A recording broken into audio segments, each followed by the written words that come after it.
When I get interviewed, I always get so almost depressed. And it almost turns into a therapy session. I've had therapists say to me, "You're the least funny person I've ever met." I just kind of want to start off by asking you how your 2024 was, career-wise, also personally, what you think of, the year as a whole. The year as a whole, well, me as a whole, I'm also a whole as a woman. I feel it was like maybe one of the best years of my life career-wise. And as far as like personal-wise, like yeah, it's pretty good. Things actually, yeah, romantically, it's very good. Friendship wise, couldn't be better. Family, everyone's healthy. I got a dog. I still struggle with depression. I've had some really dark periods over the year, but that's kind of like par for the course. And then I've been very successful in the things that I've gotten to do and had a lot of fun. I'm trying to think. I've had some failures. I've had some things that I've been embarrassed of, and some low points. So it's pretty like it's pretty average for a year. It's not always perfect. I still struggle, and I still have low self-esteem, and all of the things that make for a great comedian. I was gonna say, yeah, right, par for the course. And it's obviously something you touch on a lot in your work. Both the special and the song, obviously, is like super all about that. I guess that's a great opportunity to talk about the song, and then we can move into the special. Yeah. Just because I think the first time I heard it was watching the special, and then it like kicks in right at the end, and then it doesn't really click until you go back to actually listen to it. But it's like a pretty serious song. Like I was like, oh dark yeah, themes. Yeah, I was like, oh, Nikki's got a song. It'll probably be pretty funny and raunchy. No, it's like, well, I always wanted to. I love music. I always wanted to be a musician. I love pop music, and so when the opportunity came up to possibly write my own song, because we just didn't have a song for the credits, and we had no money to get one. And so we were in the edit, like about to deliver the show, and it's like, can we write a song in a week? Because I can't afford to get whatever metric song I was listening to or Maggie Rogers song, whatever it was, that I wanted to get. We didn't have the budget.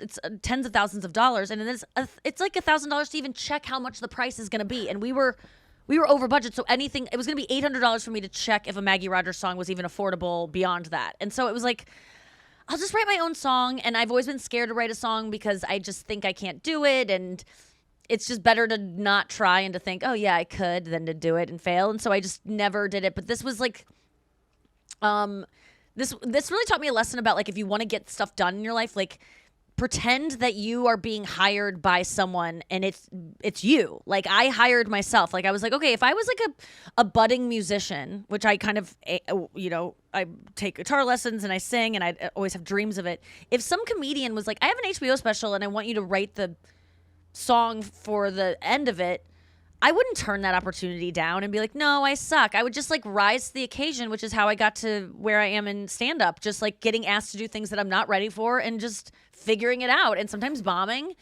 and then learning from that. But I just kind of, that was the only way I got myself to write a song, was to just be like, okay, just pretend a comedian that isn't you asked you to do a song for her special. You would do it for free, and you are going to do it for free. I was just having a conversation with someone about being successful and how did you get to this place, and I'm kind of analyzing it. I'm like, because I just agreed to things I didn't think I could do, and then I couldn't back out of them. Like, honestly, I think that's my entire career, is just saying yes to things that terrify me and thinking maybe there's a chance I can do it. And then, a couple months, weeks, days out, I go, oh no, I can't do this. But it's too late to back out. And so you just have to do it, and you have to find some way to do it. And I think that's how I've gotten this far. I really attribute it to just having this burst of confidence for yourself months ahead. So you go, oh yeah, I can do that. And then you deeply regret it the entire time until you do it. And then you go, oh, that wasn't so bad. Or it was so bad, and wow, I'll never do that again. I think that's the mark of like good work too. Because if you don't have that in you of where like, oh, what I'm doing might suck, I think what you're doing probably will suck. The dudes who are like, oh, I've got this in the bag the whole time, and I don't even have to consider any other ways of doing it, or that I could ever possibly do a bad job. Those are the ones that usually don't have it figured I think you're right. You're onto something that makes me feel so good to hear because I struggle with it every single time. Like I've been talking about the hosting the Golden Globes coming up, and I've been talking to the people who hired me for it, and I said, just know that I know I'm gonna kill it, but before then, I'm going 3 days before. No, I'm gonna say a week before. I'm going to be sobbing, crying. Probably with like a splotchy spray tan, feeling like just tired, bedraggled, and I'm gonna hate everything I say, and I'm gonna say, I'm gonna bomb. This is the worst thing I've ever done. This happens literally every time I'm doing anything that really matters. About a week before, I panic, and I honestly am so sick of what I've been doing that I hate it. And then because I'm so sick of it, I start like writing new stuff. And then that stuff gives me the confidence to like push it through to the end. Yeah, yeah, and what I find really impressive too is the way that you're able to weave that into your work. Whether it's like, again, the song is a little bit more straightforward in its theming, but again, even the special, when I get to laugh at it, it's still like I'm laughing in a way because there's these morbid sense of humors that go on. Yeah. That's like revealing and truthful and as silly and as absurd or dry or whatever direction you take it, there's still that like, oh, I'm kind of seeing Nikki right now, which is very cool. Yeah, I think, the longer you do this, I've been at it for over 20 years, you can't perform anymore. Like I'm performing, but the way to be the best comedian that I want to be is to be the most authentic and the most unfiltered, and just someone seeing me exactly as I am at my core, even more so than I am maybe backstage. Like I always kind of pride myself on being like, I'm the same backstage as I am on stage. It's just a little bit more amplified, like energized, But I would say that I'm even more, true to myself and the things I think on stage, because it's just no one's there to tell me, that's Nikki, stop. That's so dark. That's Nikki, don't say that about yourself. You just have to sit there and take it. And so I think that I'm more free to really say the things that disappoint me about the world and about myself. And I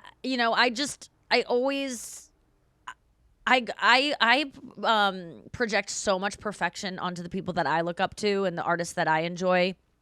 And whenever they show humility and kind of peel back the layers and show their insecurities and show things about them that are gross or embarrassing, I like them so much more, and it just makes me like myself so much more because it's relatable. So it's very selfish, but I'm just continually trying to do what I wish all my favorite artists were doing, because I am chronically in pain comparing myself to people.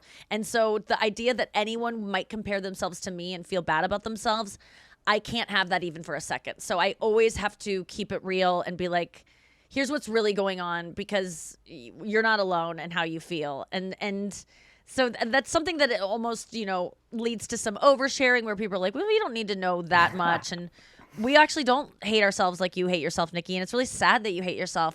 But there might be one person out there that does. And that one person was me as a teenager. And I desperately wanted my female comedians and pop stars and actresses to be more real and to show some gross sides of themselves, because I'm still struggling with the effects of the early 2000s media. Yeah. And the airbrushing and the lies. I'm still damaged from it, so I'm always trying to like course correct for that, maybe to default. And someone said to me recently, a female comic said to me, I was talking to Lori Kilmartin and Jackie Cation on their podcast, and I was talking about how I don't understand comedians that don't have an opener that's like you try to get a laugh right away. Like you don't go out there and like tell your longest setup and then a punch. Like for me, it is nuts to just get out there and just pick a joke. Like I want to do the shortest joke right away to get them laughing. And they were like, oh, that comes out of like no one trusting women to be funny. And so you have to, like, when you walk on stage, no one has any, when you started, no one had any trust in you that you were going to be funny. So you had to get them right away. And I'm like, there's probably some truth to that. I don't think I was aware of it at the time, but there probably is truth to that. Forgive the shameless transition here, but it's also something that you employed extremely well at the Tom Brady roast. And I think that's one of the things that, like, I mean, first off, props, because that was just like, I'm sure you've heard it a million times already, but what a masterful 10 minutes of comedy. But I think that's one of the reasons why, is because you hit those so perfectly, like not only wordplay wise, but timing wise, and something about them not only do they lend themselves to kind of like truth and like self-deprecating humor where you can kind of say something that's more accepted and then turn it into something that's a little bit more real. It also works great for the like, oh, let me give you that compliment.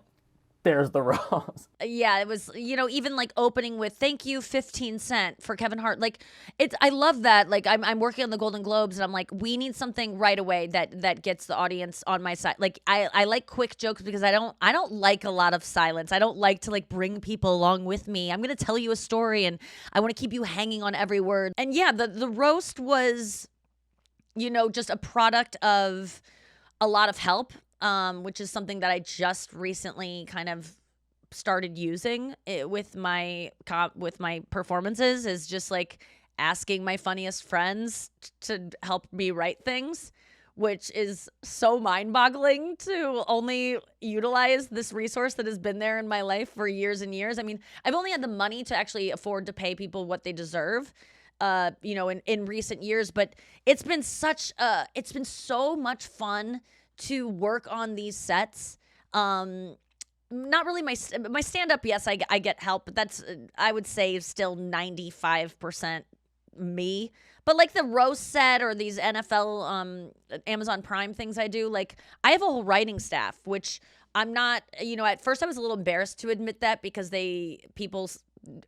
people who are idiots think that I wrote the whole thing because they're, not idiots, but people who are a little naive to how the process works are like, wow, roast me, you're so funny. I'm like, that took like months of writing, dude, and like a team of 10 people and me working on that set every 8 times a night. Yes, like it took a village. I worked my ass off, but I created a team and curated a set that was, and that's been the most fun thing that has been working with my friends that I started in comedy with, who have become writers or kind of fallen off the stand-up circuit, and been able to give them jobs and bring them along with me, because you get off stage at so many of these things and you're just like, I killed, and people go, great set, and then you hug your boyfriend and he's like, great job. But now I get off stage and I have like 8 people, 3 to 8 people who are like just as invested in it as I am and just as excited that we pulled it off. Like I've never felt like a team ever before. Like I have had TV shows and it felt like teamwork then. I just didn't realize I could have that in these individual performances I have. And it's really upped my game to ask for help. That's the change people have seen in me over the past couple of years of like, what's going on? It's like I'm asking for help, and I'm treating people who help me well. And then the other change is, injections in my face. People go, Nikki, you look so much prettier in the past couple of years. I go, because I'm rich, you idiot. Like, I'm going to see people who know what to do to make girls look prettier in subtle ways that you think is just like me meditating more or something, or losing my baby fat at the age of 40. Like, please. So it's just, I think a lot of people, I could sit here and just say, yeah, it's been amazing, and I'm just like next level, and just something happened for me. But what happened for me was a boyfriend who is a TV producer who I decided to integrate into my creative process. And I never had someone helping me run things. I'm such a disorganized person, scheduling meetings with people, bringing writers on the road to watch my act and give me notes, like getting feedback. And before, my only feedback was just like the audience laughter. And then I'd try to remember what they liked and didn't like. Like I didn't even listen to recordings of myself. I still don't. But now I rely on friends' feedback. And it's the only way to reach this level, I think. I don't think I could have ascended this high without the help. I'm learning a lot in this conversation. So am I. Things are coming out that I didn't. We're getting quite deep. I'm like, man, I was coming in this ready to laugh, and you know what? I am laughing. No, but I'm laughing. When you said that you were gonna laugh, I was like, no, you're not. I'm. When I get interviewed, I always get so almost depressed, and it almost turns into a therapy session. And much like my therapist, people end up being like, my therapist. I've had therapists say to me, "You're the least funny person I've ever met. You're so serious." And I go, "Well, that's why I'm funny, is because I take things really seriously, and I go for the jugular for myself. Like I don't really have a sense of humor about my pain, and that turns out to be pretty funny because I think I have like a really dark sensibility, and the more I lean into that is the better for me. That's why I'm always like, you can learn how to be a comedian. Like I was not the funniest of all my friends. I was just the most obsessed with comedy, and I'm the most absorbent of if I'm around someone speaking in an accent, I'll start speaking in that accent whether I want to or not. Like I can just figure out what things are funny and put those in, not steal them, but be like, oh, that was interesting, that kind of phrasing they said. Maybe I should phrase something like that. Like I just know how to I just know how to make a collage of all the things that I admire, and I think that's more my talent than just being like the class clown. We'll close out on this note.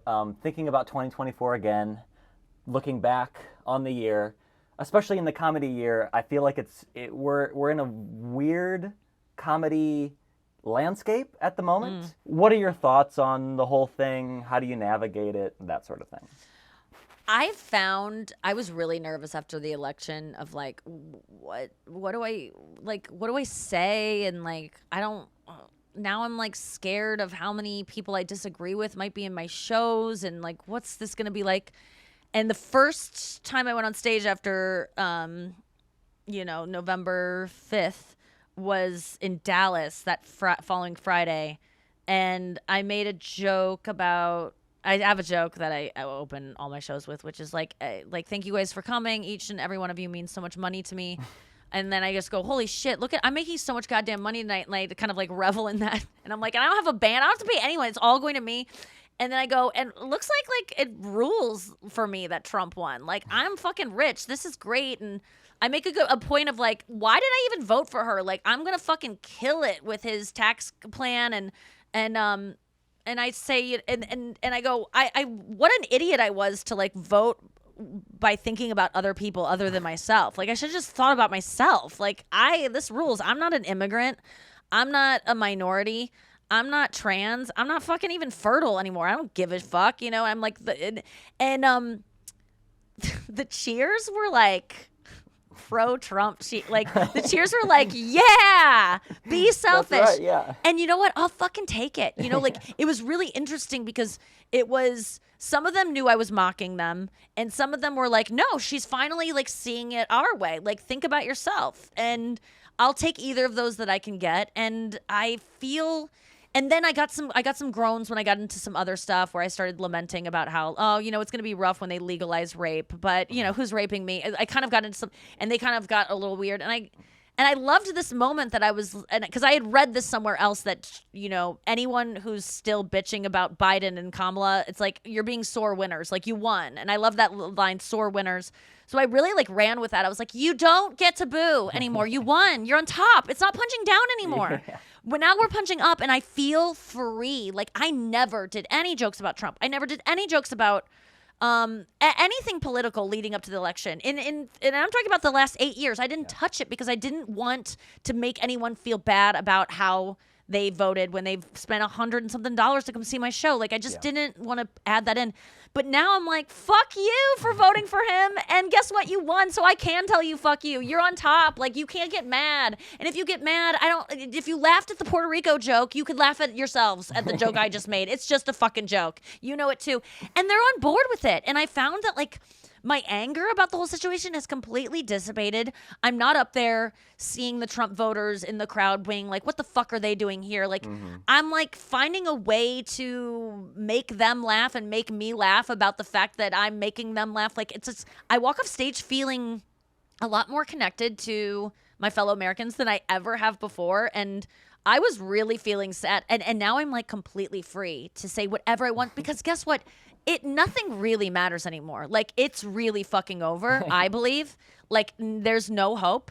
And I'm not giving up my empathy. I still care about other people. I still care about the world. But the more I try to focus on, like, let me just have a good time and say what I want to say and kind of lead from that place of being completely selfish up there and not trying to think of the Trump voters' feelings, they respect it and they like it.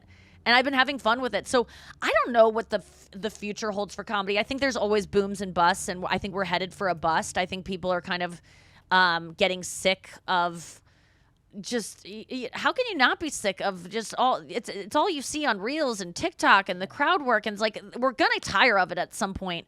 I just hope that I can cash in while I'm hot right now. That's why I'm just accepting all the dates I can. I'm raking in that money so I can move to Amsterdam when things get weird here, and I can always continue doing stand-up. I think there will always be a place for it, but I'm just trying to keep it not too performancy, keep it very real, because I think that's what people want now, because we've been conditioned from podcasts to hear people talking like how they talk on a podcast. And so I try to keep it very conversational. I try to keep just the stand-up just and focused on like what stuff about me, as opposed to like commenting on others as much. Yeah. Like I just try to keep it self-focused and humiliate myself as much as possible and share as much as possible, and just hope it all ends up good in the end. But yeah, I really don't know what people want or what the industry wants. I'm just kind of glad that it seems to be what I'm doing right now at the moment, and it won't be at some point. You know, like I'll be back to doing clubs eventually.